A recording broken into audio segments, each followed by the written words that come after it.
नमस्कार, आप सभी का स्वागत है योग और स्वास्थ्य पर आधारित हमारे इस बेहद खास कार्यक्रम स्वस्थ विचार में। मैं हूं आपके साथ आपका साथी विकास।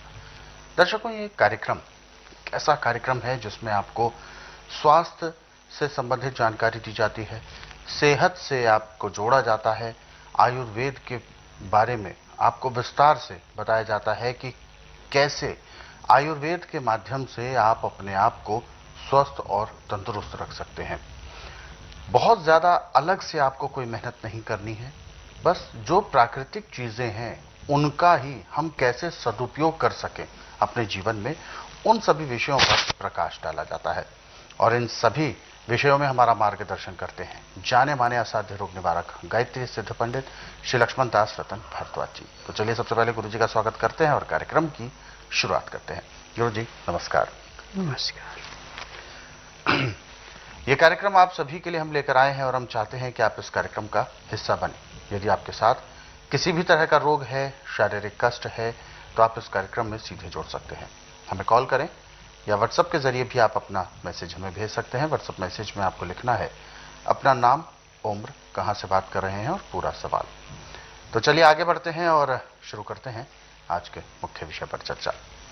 गुरु जी, आज के इस अंक में हम बात करेंगे पाइल्स के बारे में, यानी बवासीर, एक ऐसा रोग जो बहुत ज़्यादा तकलीफ देह भी होता है और ख़ास तौर पर ये गुप्तांग के एक समस्या भी मानी जाती है। और संबंधित ये किससे है, इसके कारण क्या है, जड़ क्या है, वो सभी चीज़ें विस्तार से हम जानेंगे। देखिए, बवासीर है हमारे लीवर का नुक्स। अच्छा। जब हमारा गलत खान पान से लीवर कमज़ोर पड़ जाता है, खाया पिया पचता नहीं, और उससे जो रस बनता है, कच्चा रस जाके जिसका खून बनना ठीक नहीं होता, तो उससे कब्ज बहुत ज़्यादा होती है। अब कब्ज होने से दो किस्म की बवासीर होती है, एक बादी की होती है, खूनी होती है। बादी में गुदा में मस्से फूल जाते हैं, खूनी में जैसे पाँव में ब्याई फटती है, ऐसे गुदा में चीरा आके उससे खून निकलता है। तो दोनों बवासीरों का इलाज अलग अलग है। जो है मस्से वाली बवासीर, इसके लिए तो बहुत आसान तरीका है कि आप सबसे पहले तो जो आम है आपने खा लिया, उसकी जो गुठली है उसका अंदर का कोआ निकाल लो, परंतु सूखने के बाद उसको पीस के पाउडर बना लो। 3-3 ग्राम लस्सी में मिला के आप दिन में 3 बार ले लें, 4-4 घंटे के फासले से। आपको पहले दिन काफ़ी आराम मिल जाएगा और 15-20 दिन के प्रयोग से आपका मस्सा ऐसे साफ हो जाएगा जैसे पकी हुई फसल को किसान खेत से काट के खेत को खाली कर देता है। परंतु यदि आपकी खून वाली बवासीर है तो उसमें फिर आपको थोड़ी मेहनत करनी पड़ेगी। बवासीर वाले में सबसे अच्छा यह है कि गाय का दूध लें चाहे बकरी का लें, गर्म कर ले के उसको इतना ठंडा कर लें कि आंगली में ना गर्म लगे ना ठंडा। अब उसमें 4 चम्मच कटोरी में दूध डाला और 4 बूंद नींबू की डाली, पी लिया, फिर थोड़ी देर रुक गए। ऐसे एक नींबू पीने में और 1 गिलास पीने में आधे घंटे का समय लगाना आपने।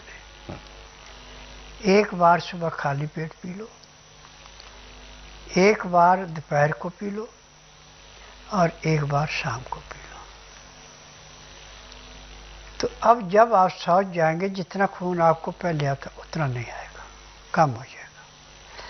परंतु ये भी आपको 15-20 दिन लगातार लेना पड़ेगा, बवासीर खत्म, खून आएगा ही नहीं। परंतु जब आप लीवर के साथ कसाईपना करेंगे मैदे की चीज़ें, तली हुई चीज़ें, छना हुआ आटा, धुली हुई दालें, छिली हुई सब्जियाँ, ठंडा पानी, चाय, कॉफ़ी, मीट, अंडा, तो फिर दोबारा आपको संयम मिलेगी। रोग को स्वस्थ रखने के लिए हल्के से हल्का खाना, लिक्विड खाना, खाने के साथ 2 गिलास गर्म पानी पीना अति आवश्यक है। उसका तरीका है कि 2-4 ग्रास खाना खाया, 2 घुट पानी पिया, और पानी के अंदर यदि आपने लहसुन, प्याज, अदरक का रस मिला लिया है, उस पानी को आप खाने के साथ पीते हैं, जिंदगी में आपको कोई रोग होगा ही नहीं, ना किसी डॉक्टर के पास जाने की जरूरत है।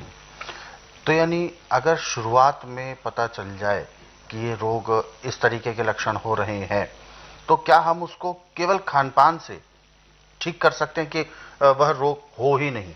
ऐसे खान पान से ये सारे रोग, अच्छा, खान पान हमारा ठीक है तो हमें रोग ही कोई नहीं है।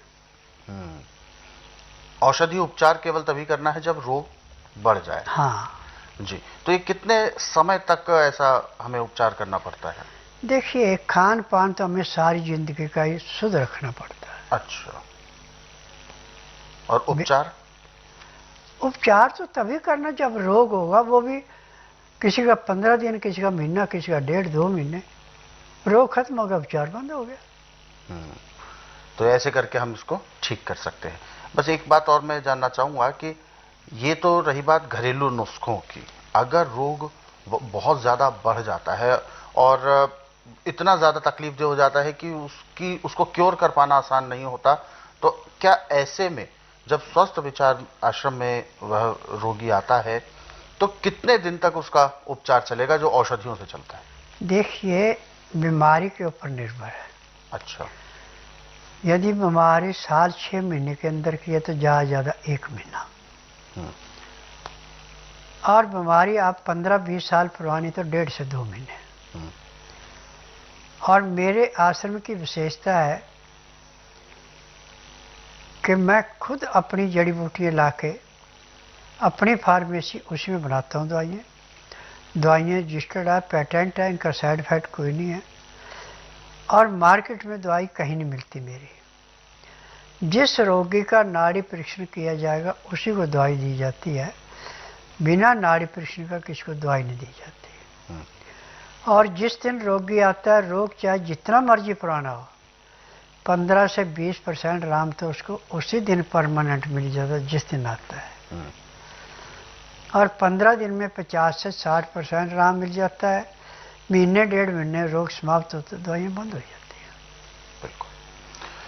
तो दर्शकों, वास्तव में ये जो समस्या होती है, ये लापरवाही की वजह से होती है, गलत खान पान की वजह से होती है, जीभ के स्वाद को महत्वता देने की वजह से होती है। क्योंकि अक्सर हम स्वाद के चक्कर में पौष्टिकता को भूल जाते हैं, उसको दरकिनार कर देते हैं, और वही लजीज व्यंजन जिसको हम कहते हैं, जो स्वाद में भी अच्छा लगता है, मन को भी बहुत भाता है, परंतु क्या वह हमारे पेट के लिए अच्छा है या नहीं, इस पर आपको जरूर विचार करना चाहिए। हालांकि पेट है, पचाने के लिए ही है, पाचन के लिए ही है, परंतु कभी कभी खाई गई चीज इस तरीके की तो एक्सेप्टेबल हो भी जाती है। परंतु अगर आपने अपने दैनिक दिनचर्या का ही हिस्सा बना लिया है ऐसी भोजन को जो कि पचने में बहुत ज़्यादा समय लेते हैं, खास तौर पर मैदे की चीज़ें, फास्ट फूड टाइप की जो चीज़ें होती हैं, ये सब नुकसानदेह होती हैं, तो ये आपको बड़े से बड़ा रोग भी दे सकती हैं। तो इसीलिए जो भी आपको खाना है, प्राकृतिक भोजन करें, शुद्ध भोजन करें, सादा भोजन करें, यही आपका प्रयास होना चाहिए। और इस कार्यक्रम में बहुत सारे नुस्खे आपको बताए जाते हैं, अलग अलग रोगों पर रोजाना चर्चा होती है, और उन सभी रोगों के बारे में अगर आप विस्तार से अगर पढ़ना चाहते हैं तो स्वस्थ विचार पुस्तकों के जरिए भी पढ़ सकते हैं।